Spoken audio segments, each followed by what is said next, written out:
अब हम करने जा रहे हैं भाई resistivity, which is one of the most important topic for your examination point of view. यहां से एक फॉर्मूला भी निकल के आएगा, वो भी बहुत जरूरी है, और साथ के साथ ये टॉपिक भी अपने आप में बहुत इंपॉर्टेंट है। ठीक है, जरा ध्यान दीजिएगा। मैंने क्या किया भाई, ये एक वायर थी, मान लीजिए ये बहुत बड़ी वायर है। ठीक है, मैंने इसके अंदर क्या प्रेजेंट होगा, रेजिस्टेंस, जिसके बारे में हमने पढ़ा था कि लेंथ बढ़ने से, भाई हमने ये पढ़ा था कि resistance is directly proportional to length of the wire. फिर हमने ये पढ़ा था resistance is inversely proportional to the area of the cross section. ठीक है, अगर मैं इन दोनों को कंबाइंड कर दूं तो मेरा रेजिस्टेंस का एक फॉर्मूला निकल के आता है, दैट इज एल ओवर ए। क्या इतनी बात समझ में आ रही है? एल क्या है, लेंथ ऑफ द वायर, और ए क्या है भाई, area of the cross section, which is obvious सी बात है पाई आर स्क्वायर। आर क्या है, रेडियस ऑफ दिस सर्कल। ठीक है, ये आपको पता है प्रोपोर्शनैलिटी का साइन है। जब भी आप प्रोपोर्शनैलिटी का साइन हटाते हो तो इक्वलिटी का साइन आ जाता है, और साथ के साथ कोई ना कोई कांस्टेंट लग जाता है। और इस बार ये कांस्टेंट कौन सा है, रो। क्या है भाई, रो। यहां पर ये जो सिंबल है वो किसका है, रो का है। समझ आ रही बात है? अब अगर मैं यहां से रो निकालना चाहूं, रो का फॉर्मूला, तो भाई रो को यहीं छोड़ दो। चलो पहले लिख देता हूं वरना कुछ बच्चे कंफ्यूज हो जाएंगे। भाई रो को यहीं छोड़ दो, रेजिस्टेंस एरिया जाकर इधर डिवाइड हो रहा है, उधर मल्टीप्लाई हो जाएगा, और लेंथ मल्टीप्लाई हो रहा है, उधर जाकर डिवाइड हो जाएगा। या फिर इसी चीज को मैं थोड़ा तरीके से लिखूं तो rho is equal to what, resistance into area over length of wire. ये जो चीज है इसी को हम क्या बोलते हैं, रेजिस्टिविटी। क्या बोलते हैं, रेजिस्टिविटी। अब ये रेजिस्टिविटी तो भाई फॉर्मूला बता दिया मैंने आपको, इसका मतलब क्या है आप वो जानना चाहते हैं। ठीक है, जरा ध्यान दीजिएगा। मैंने इस वायर में से एक छोटा सा पीस कट करके निकाला, जिसकी लेंथ कितनी थी, 1 मीटर, और इसका एरिया क्या था, 1 मीटर स्क्वायर। इसके अंदर जितना रेजिस्टेंस प्रेजेंट होगा उसको मैं क्या बोलूंगा, रेजिस्टिविटी ऑफ दैट मटेरियल। मान लीजिए ये कॉपर की एक वायर है, बहुत बड़ी वायर थी, उस कॉपर की वायर में से मैंने एक वायर निकाली जिसकी लेंथ एग्जैक्टली कितनी होनी चाहिए, 1 मीटर, और इसका area of cross section both side से कितना होना चाहिए, 1 metre square. So the resistance present in a conductor of length 1 meter and area of cross section 1 meter square is known as resistivity। एक बात बताओ, अगर मैं इस वायर को छोटा बड़ा करूं तो क्या मेरी रेजिस्टिविटी चेंज हो जाएगी, नहीं, क्योंकि रेजिस्टिविटी की लेंथ और एरिया अब फिक्स्ड है। तो इसका मतलब यह है कि resistivity does not depend on the resistance, resistance के ऊपर डिपेंड नहीं करेगा। हां, अगर आपने मटेरियल ही चेंज कर दिया तो रेजिस्टिविटी चेंज हो जाएगी, जैसे कॉपर की जगह सिल्वर ले आए या आयरन ले आए तो उसकी रेजिस्टिविटी चेंज हो जाएगी। बट किसी भी एक पर्टिकुलर मेटल के लिए, मटेरियल के लिए रेजिस्टिविटी जो है वो फिक्स्ड रहती है। समझ में आ रही बात या नहीं? इसका मतलब रेजिस्टिविटी जो है वो ना ही लेंथ के ऊपर डिपेंड कर रही है ना ही एरिया के ऊपर डिपेंड कर रही है, क्योंकि यहां पे एरिया भी फिक्स्ड है और लेंथ भी फिक्स्ड है। समझ आ रही बात या नहीं? रेजिस्टिविटी सिर्फ मटेरियल के ऊपर डिपेंड करती है। क्लियर हो गई बात या नहीं? तो रेजिस्टेंस क्या है, पूरे वायर में कितना रेजिस्टेंस प्रेजेंट है। रेजिस्टिविटी क्या है, वायर का एक छोटा सा पीस जिसकी लेंथ 1 मीटर होनी चाहिए और एरिया 1 मीटर स्क्वायर होना चाहिए, उसके अंदर जितना रेजिस्टेंस प्रेजेंट है वो होती है रेजिस्टिविटी ऑफ दैट मैटर। समझ आ रही बात या नहीं? ये आपके साथ फॉर्मूला है। अच्छा, आपसे पूछेंगे भाई एसआई यूनिट बताओ, चलो इतना कुछ बता दिया है तो एसआई यूनिट ऑफ रेजिस्टिविटी बताइए। Resistivity is, SI unit of resistivity is कितनी होगी भाई? ये क्या है? रेजिस्टेंस का होता है ओम, एरिया का होता है मीटर स्क्वायर, और लेंथ जो है वो होता है मीटर। तो मीटर से मीटर कैंसिल आउट, तो यहां पर हमारे पास यूनिट क्या आ गई है भाई? ओम मीटर। क्या होती है? ओम मीटर। इसी चीज को ऐसे भी लिखा जाता है, ओम मीटर। सो ऐसा unit of resistivity is ohm metre. क्या इतनी बात समझ में आ रही है? ये 1 मार्क का क्वेश्चन हो गया, या फॉर्मूला भी हो गया, ठीक है। अच्छा, तो इसके ऊपर बहुत न्यूमेरिकल्स आते हैं, लेकिन इससे पहले हम थोड़ी सी थ्योरी देख लेते हैं, फिर आगे मूव करेंगे, ठीक है। डेफिनेशन अगर आपसे पूछी जाए तो भाई डेफिनेशन इसकी थोड़ी सी लंबी चौड़ी है, ध्यान से पढ़िएगा। The resistivity of a substance is numerically equal to the resistance of a conductor when its length is 1 metre and area of cross section is 1 metre square. यहां पर डेफिनेशन आपकी खत्म हो जाती है। समझ आ रही बात है? यहां पर आपकी डेफिनेशन खत्म हो जाएगी। इसके बाद जो है आपका एग्जांपल है, the resistivity of copper is 1.69 into 10 raised to the power -8 ohm meter. It means if we take a rod of copper metal 1 meter long and area of cross section कितना? 1 square meter in area of cross section, then the resistance will be 1.69 10 raised to power -8 ohm। Resistance इतना होगा और resistivity भी कितनी हो जाएगी? इतनी ही हो जाएगी, ठीक है। नोट करने वाली बात क्या है, जरा ध्यान दीजिए। A good conductor of electricity should have a low resistivity. किसी भी आप अगर मटेरियल में मेटल्स का यूज कर रहे हैं इलेक्ट्रिसिटी के पर्पज से, तो क्या कंडीशन है कि उसकी रेजिस्टिविटी कम होनी चाहिए। जब रेजिस्टिविटी कम होगी तो वो हीट कम प्रोड्यूस करेगा, ठीक है, और आराम से उसमें से इलेक्ट्रिसिटी फ्लो हो जाएगी। And poor conductor of electricity will have high resistivity, ठीक है। अब जरा ध्यान दीजिएगा, dependence of resistivity of a conductor किसके ऊपर डिपेंड करता है? Resistivity. Resistivity of a conductor depends upon the following factors. पहली बात तो नेचर ऑफ मटेरियल, मैंने आपको बताया भाई आयरन की रेजिस्टिविटी कुछ और होगी, कॉपर की रेजिस्टिविटी कुछ और होगी, सिल्वर की रेजिस्टिविटी कुछ और होगी। और जो दूसरा फैक्टर है वो है टेम्परेचर। मैंने आपको पहले क्लियर कर दिया था, लेंथ पर भी डिपेंड नहीं करेगा और एरिया पर भी डिपेंड नहीं करेगा। Why? Because length is fixed as well as area is fixed, ठीक है। नेचर ऑफ, नेचुरल नहीं भाई, नेचर, ये थोड़ा सा टाइपिंग आ रहा है। नेचर ऑफ मटेरियल का क्या मतलब है? हाँ? ऊपर भी गलत है, अरे यार ये कॉपी पेस्ट कर दिया। नेचुरल ऑफ नहीं, नेचर, नेचर, ठीक है जी। अब जरा ध्यान दीजिएगा, nature of material, the resistivity of a conductor depends upon the nature of material. For example, resistivity of nichrome wire is 60 times more than the pure copper metal. Copper metal से ज्यादा resistivity होती है nichrome wire की, इसीलिए वो ज्यादा heat करता है। समझ आ रही बात या नहीं? अच्छा, temperature, resistivity of conductor depends on the temperature as follows. कैसे डिपेंड करेगी जरा देखिए। The resistivity of pure metal directly proportional to change in temperature. Temperature बढ़ा दोगे तो रेजिस्टिविटी बढ़ जाएगी, टेम्परेचर कम कर दोगे रेजिस्टिविटी कम हो जाएगी। समझ गए? दूसरी चीज, एलॉय की बात करते हैं।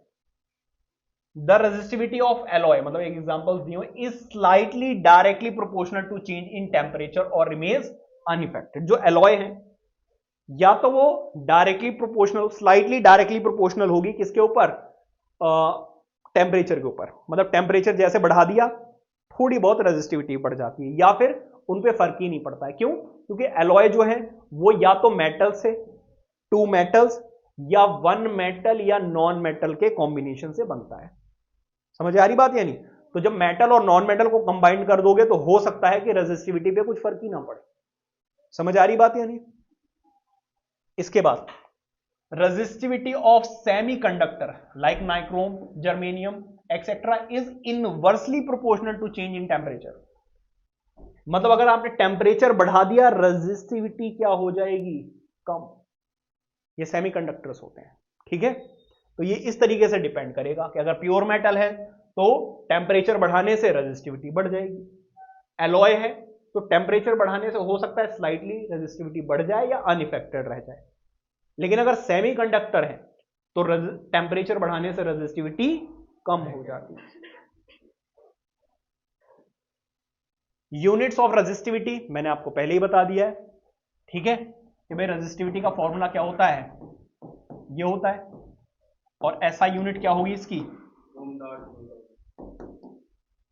ऑफ रेजिस्टिविटी इज ओम। इसी चीज को लिखा जाता है कैसे, ओम मीटर। दोनों में से कुछ भी लिखाओ। इससे एक चीज और समझ में आती है कि जब आप न्यूमेरिकल्स करोगे तो ओम मीटर अगर लिखा हुआ तो इसका मतलब आपको क्या दिया हुआ है, रेजिस्टिविटी, ठीक है। अच्छा, एक क्वेश्चन बहुत आता है कि भाई रेजिस्टिविटी और रेजिस्टेंस के बीच में डिफरेंस बताइए, वो अभी आगे आएगा, ठीक है। The resistivity of conductor does not depend on the length and area of cross section of the material, ठीक है। ये चीज भी मैंने आपको पहले ही बता दी। एलॉय क्या होते हैं, an alloy metal is a homogeneous mixture of two और मोर मेटल्स और a metal and a non metal. या तो दोनों मेटल्स होंगे या एक मेटल और दूसरा क्या होगा, नॉन मेटल। समझ में आ रही बात है, तब वो एलॉय बनेगा। Properties of alloy, resistivity of an alloy is generally higher than that of its constituent. Constituent जो होते हैं उनसे ज्यादा होती है रेजिस्टिविटी किसकी, एलॉयज की, ठीक है। कॉन्स्टिट्यूएंट का मतलब समझते हो, जैसे मान लीजिए आपने कॉपर लिया और सिल्वर लिया तो इन दोनों की रेजिस्टिविटी कम होगी, लेकिन अगर इन दोनों को मैंने मिक्स कर दिया तो एलॉय बन जाएगा, उसकी रेजिस्टिविटी ज्यादा होगी। समझ आ रही बात है नहीं। तो इसके कॉन्स्टिट्यूएंट पार्टिकल्स क्या हो गए जिससे मिलकर ये बने हैं, which is copper and silver. समझ गए। So it has a high resistance. Alloy does not oxidize rapidly होगा basically, even at high temperature. Temperature अगर आप बढ़ा भी देंगे तब भी इतनी जल्दी ये ऑक्सीडाइज नहीं होते। ऑक्सीडाइज को समझते हो, जंग लगना, खराब हो जाना, इतनी आसानी से नहीं होते। इसीलिए जो एरोप्लेन्स वगैरह होते हैं उनको एलॉय से बनाया जाता है। समझ आ रही बात या नहीं। Resistivity of an alloy generally does not affected due to change in temperature. मैंने आपको अभी बताया था एलॉयज में या तो बहुत स्लाइटली चेंजेस आते हैं या फिर अनइफेक्टेड रहता है, ठीक है। ये प्रॉपर्टीज हैं, याद रखना इनको। Uses of alloy, due to high resistivity does not oxide readily. Alloys are used in electrical device such as room heater, water heater, electrical iron और toaster etc. ठीक है, तो इन चीजों में alloys का यूज होता है क्योंकि इनकी रेजिस्टिविटी ज्यादा होती है, ठीक है। Due to negligible effect of temperature alloys are used to make wire of standard resistance box and rosette। इन सारी चीजों के लिए जो मटेरियल यूज होता है वो भी किसका यूज किया जाता है, मतलब ऐसी चीजें जहां पे हीट का ज्यादा यूज होता है वहां पे हम एलॉयज का यूज करते हैं, ठीक है, क्योंकि टेम्परेचर बढ़ाने से ज्यादा कुछ फर्क पड़ नहीं रहा। तो ये यूजेस हो गया।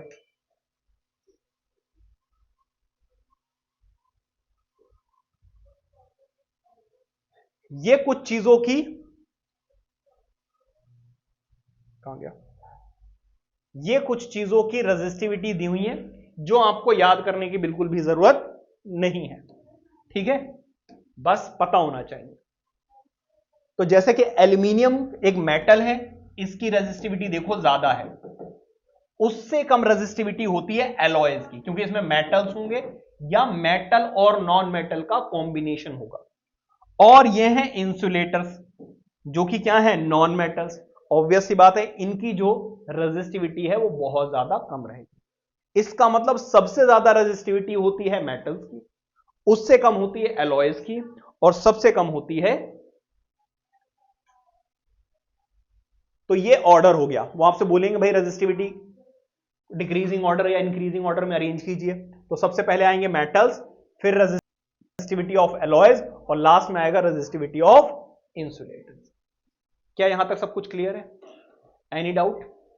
नोट कीजिए। आपसे पूछ रहे हैं वो, why connecting wires in an electric circuit are made up of copper and aluminium metal. भाई जो आपके घरों में वायरिंग यूज होती है वो आयरन से क्यों नहीं बनाते, एल्यूमिनियम और कॉपर से क्यों बनाते हैं? उसके पीछे वजह है। क्या वजह है जरा देखिए। सबसे एक क्वेश्चन आता है भाई, ठीक है, तो ध्यान से समझिएगा। Connecting wires are metal of copper and aluminium metals. This is because they have very low resistivity. जब रेजिस्टिविटी कम होगी तो वो हीटिंग इफेक्ट भी कम शो करेंगे। Electric current flows easily through them, ठीक है। इसके साथ साथ silver is the best conductor of electricity. भाई सिल्वर जो है वो बेस्ट कंडक्टर है इलेक्ट्रिसिटी का, बट वो एक्सपेंसिव बहुत है, इसलिए हम उसका यूज नहीं करते हैं। बट कॉपर वगैरह जो है वो चीप है, जिसकी वजह से हम उसका इस्तेमाल करते हैं, ठीक है। But this is not use as connecting the wire, this is because it is costly as compare to other metals. Other metals के कंपैरिजन में जो सिल्वर है वो काफी ज्यादा कॉस्टली है, इसीलिए एल्यूमिनियम या फिर कॉपर का यूज करते हैं, ठीक है।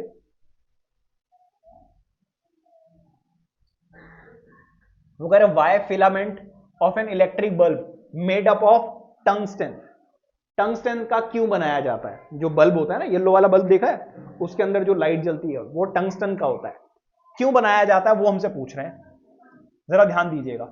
Filament of an electric bulb is made up of tungsten metal due to the following reasons. पहला क्या है, it has high melting point. ऐसा ना हो कि जैसे आपने उसमें से इलेक्ट्रिसिटी पास की और हीट करके वो मेल्ट कर जाए, अगर ऐसा हुआ तो बल्ब जो है वो फ्यूज हो जाएगा।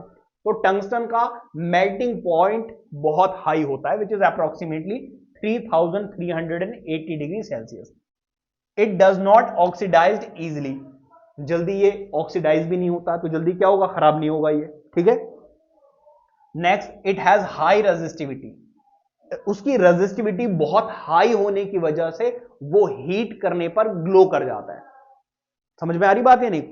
अगर आप देखो, अगर आपने हीटर देखा हो घर में, तो वायर का कलर चेंज हो जाता है। तो जब रेजिस्टिविटी हाई होती है तो वो मेटल जो है वो हीट करके लाइट देना शुरू कर देता है, और टंगस्टन की रेजिस्टिविटी बहुत ज्यादा हाई होती है, इसीलिए वो ग्लो करता है बहुत अच्छे से, ठीक है। Next, heating elements of electric appliances like electric iron, electric heater, electric toaster, room heater, immersion rod are made up of nichrome wires. ये सारी चीजें हीट करने के लिए हम यूज करते हैं, और ये सारी की सारी चीजें किससे बनाई जाती हैं?